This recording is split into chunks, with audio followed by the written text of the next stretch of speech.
Folks, and welcome to your Gersnet immediate post-Michael Beale's managerial tenure at Rangers Reaction Pod, coming to you in association with Forest Precision Engineering.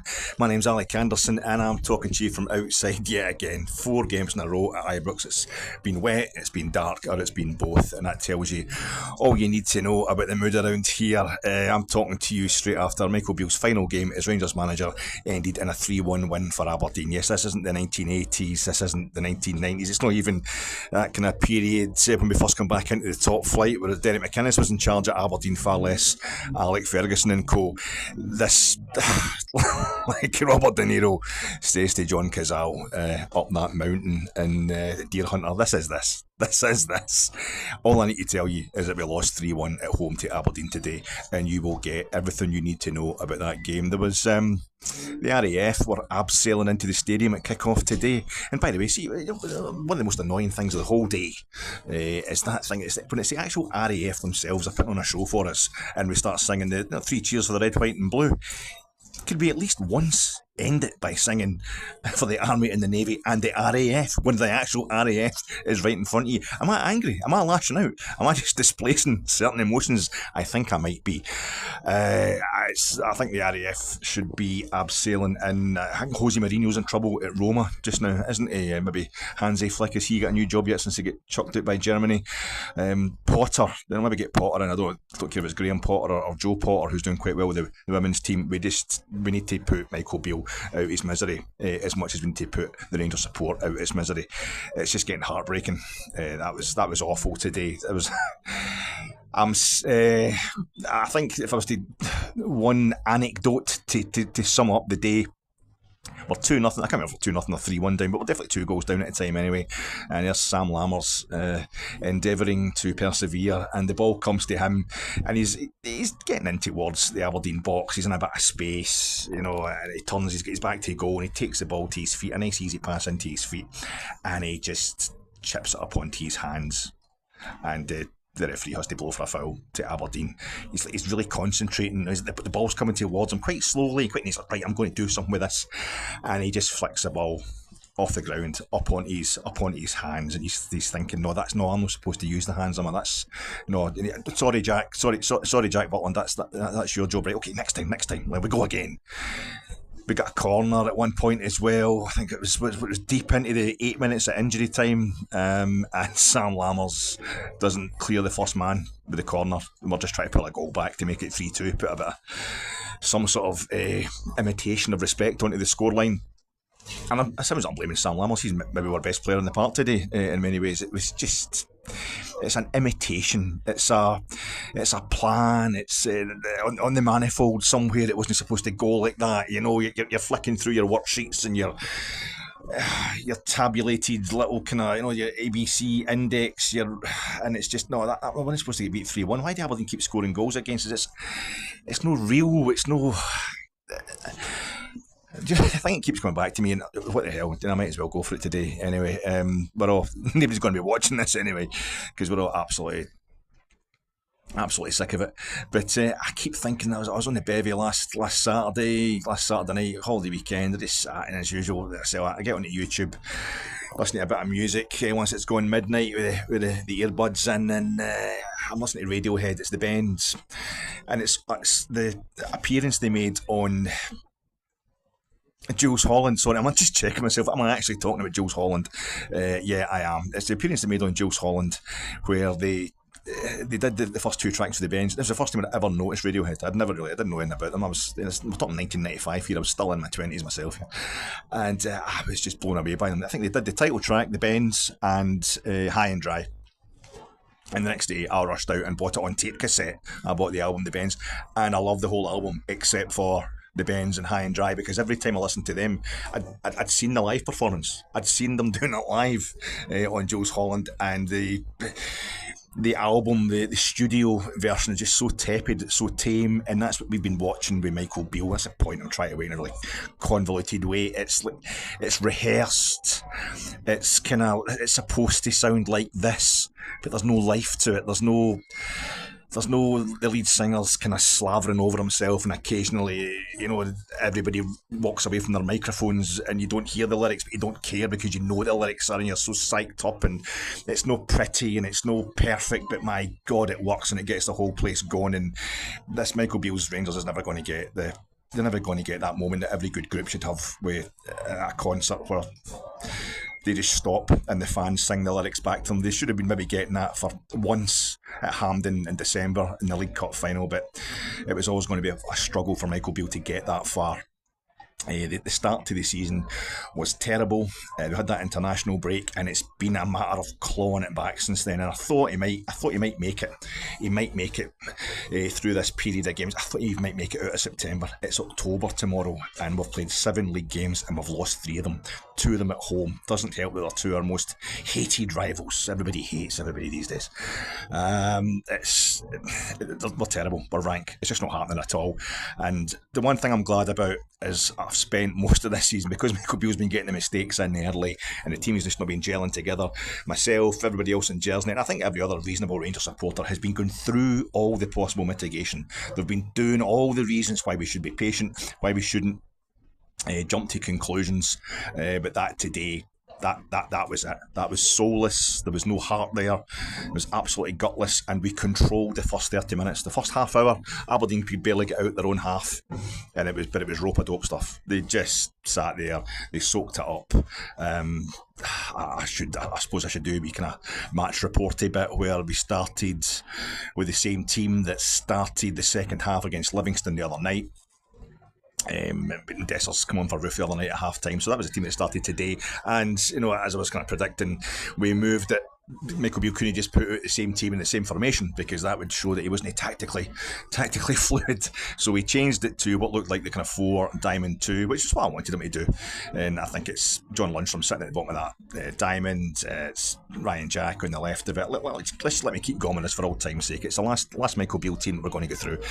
Cifuentes on the right hand side of the diamond, and Lammers at the tip of it with, he's kind of playing withdrawn, but basically with the penalty spot right in front of him, and you've got Sima on the left, basically, his starting position is kind of square with the left hand post, and Dessers square with the right hand post. They're just playing off him as a kind of 2 strikers. And same as the other night against Livingston, I suppose, we just didn't get the goal though in the first 11 minutes. That's a wee thing that's becoming a problem under Michael Beale. We can't quite get the goals.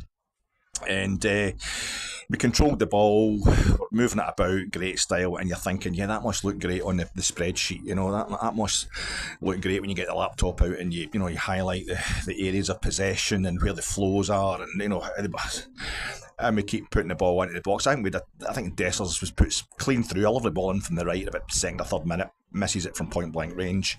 I think the ball came to him again, maybe 20th minute, cross into the box, and Jock Brown phrase, he couldn't get the purchase on it. It's just a weak ass limp header straight into the goalie's hand from point blank range. I think Sima might have had a chance as well. 30th minute, Aberdeen got a corner, and we've got nobody at the back post, and they walk into the back of the net. It's just that's it, and you've got no great expectation that we're going to be able to raise the game. And second, at half time, the substitutions were taken off. Ridvan Yilmaz, who'd been playing at left back. Now, I don't know, there will be a justification for that. I don't want to do pile-on stuff, because I don't think we're going to see Michael Beale again anyway. It would just be unfair to kick a man when he is gone. But I don't know why. Maybe it's just because the only substitutions he can make are defensive, because we'll get nobody left in an attacking and a midfield sense. There's so many injuries in the team just now. But Ridvan Yilmaz comes off and Borna Barisic comes on. So we're losing 1-0, have to chase the game, and we decide to swap our left back. Now, don't get me wrong, it's all about the width that Tav and Borna or Yilmaz are supposed to be supplying from the wing back position. So there's something to that, and obviously he changed it, I think, to the 4-2-3-1, because Scott Wright come on for Ryan Jack. So it's obviously going to 4-2-3-1 with like Cifuentes and lunch them to spring forward and blah blah blah blah blah blah blah. It just doesn't work. It doesn't work. It's been working okay. I mean, the past 3 games in a row at Ibrox we've not conceded a goal. We didn't concede a goal against St Johnstone. 4 successive clean sheets, 4 successive victories since we come back from that international break. But it needed to get through not just this run of games at Ibrox. We've also got a wee trip to Cyprus midweek or on Thursday, and then we're off to Paisley next weekend. So he needed to get through them as well, with wins as well as this game today. Aberdeen, I don't know what they really did. They were doing that thing where they were kind of wasting time in that. Every time they get a free kick, every time one of their players get touched, they would go down like a sack of tatties. They're putting the boot into us and you're not responding in any way. They just played like a normal Scottish football team. They played like you and your pals would play. If you to play Rangers at Ibrox today, wasting time. Shinnie was inspirational for Aberdeen today because he just kept hitting the deck and not getting back up and trying to get guys sent off and what have you. Rangers couldn't do anything about it. Rangers couldn't rectify that at all. We just had no idea how to respond. It was witless, it was pathetic, and it was just basically sad. It was just really kind of depressing to watch. And I'm at a stage where I feel sorry for the manager and I feel sorry for the players. And as I was saying during the week about Kamar Roof, I like to feel, kind of a bit scared of our players and our management team. It just wasn't going to happen. And there's a guy next to me. One of the stewards is constantly banging an emergency exit door, and that just sums it up today. It was just everything that could go wrong did go wrong, and that's just the whole atmosphere about Ibrox today. The last month or so is absolutely awful. And this guy's just going to keep banging this door and banging this door, just to make sure that my day is every bit as miserable as it should be. I've not walked around the front. I've not walked around the front at Edmondson Drive because I'm scared in case there's some sort of protest or something outside the main doors. I hope not. You still get the usual gathering of parents and kids waiting for the players to come out the back of the court, and that's all reassuring. That's kind of makes you feel about Rangers will go on. There's a base of a support there that I wouldn't say doesn't care about the result, but we'll just stick by the team at all times. But Aberdeen, to finish off this match today, Aberdeen just piled forward, and was it a corner or something they got, and they basically kept attacking. Like the ball we weren't clearing the ball properly, and they just bang, bang, bang, just kept hitting the ball until it eventually went in the back of the net, with Rangers just looking like, why are you doing this? Why we've got it all planned out. We've got we had the blackboard. It was all kind of, we had it all chalked out that you were going to be up here and we were going to be in this position and blah blah. And it's just Aberdeen just like, no, just keys the ball, scored the goal. Aberdeen then started time. Probably the biggest thing today, the biggest indicator today of how pathetic it was Aberdeen would be time wasting. Once they went 2-0 up, and then we pulled one back through Seema, back post, with a couple of other rank misses from Seema as well. He had a couple of really tepid shots first half and second half today, increasingly embarrassing misses, I would say, getting closer and closer to goal and having no real excuse for not putting them away. 2-1, we pulled one back through Seema, then Aberdeen up the park and scored again, and it was a good maybe 85 minutes or something like that when they made it 3-1. And even when they made it 2-0, I was just thinking, why are they time wasting? They kept hitting the deck, and if I was them, and you hate Rangers so much, your fans, have this kind of thing of trying to big themselves up retrospectively by associating themselves with a proper big club. And kidding on it's a derby or whatever like that. Why wouldn't you want to go out here and put 4 or 5 passes? Because we were there for the taking, there was nothing. Rangers had a chance. It looked like we could have had a penalty, and then we're trying to get a corner we didn't get at some point. And our players could have cared less. They really could have cared less. They just looked like they wanted out of the place. They wanted it done and over with. And Scott Wright, who went through the game up with him in the second half, that he come on, Scott Wright. They were taking off one ex-Aberdeen player and putting on another ex-Aberdeen player who's obviously taking it worse, but he was getting in there and trying to argue with Shinnie, stop Shinnie controlling the referee and stuff like that, and Cifuentes is pulling him away, and I'm saying, no, don't let him do it. This is what we need. We need somebody that's going to get in there and try and get in their faces, and just to make sure that nothing I said, no judgment I made today could be in any way correct. Scott Wright then goes in, and I don't know who it was. Was it Shinnie that he kicked? Anyway, he just went in there and went and studs down on somebody, and that was it. Off he went, and suddenly it just looked like he was copping out rather than actually showing any kind of fight. So down to 10 men for quite a bit the second half, and I thought Aberdeen could have easily made it 4 or 5, but they didn't show the ambition. I think they were just stunned at how easy it was becoming. They totally roped our dopes, and that's it. I think that is it. I don't know. I don't see how Michael Beale can survive this. I think it's him that's going to need to get abseiled out of the place. Maybe just keep those gang ropes that the RAF guys were dropping into the stadium for the top of the Govan roof. Maybe use that to get him out of the stadium safely. It's over. That's it. New manager time. I don't know who it's going to be, but it can't be Michael Beale any longer. We have been through every possible mitigation, and the one thing I would say is it really reminds me of last season. People have been saying all season, of day one, we've seen this script before, we know how this ends, and I think that's partly because it looks like a kind of...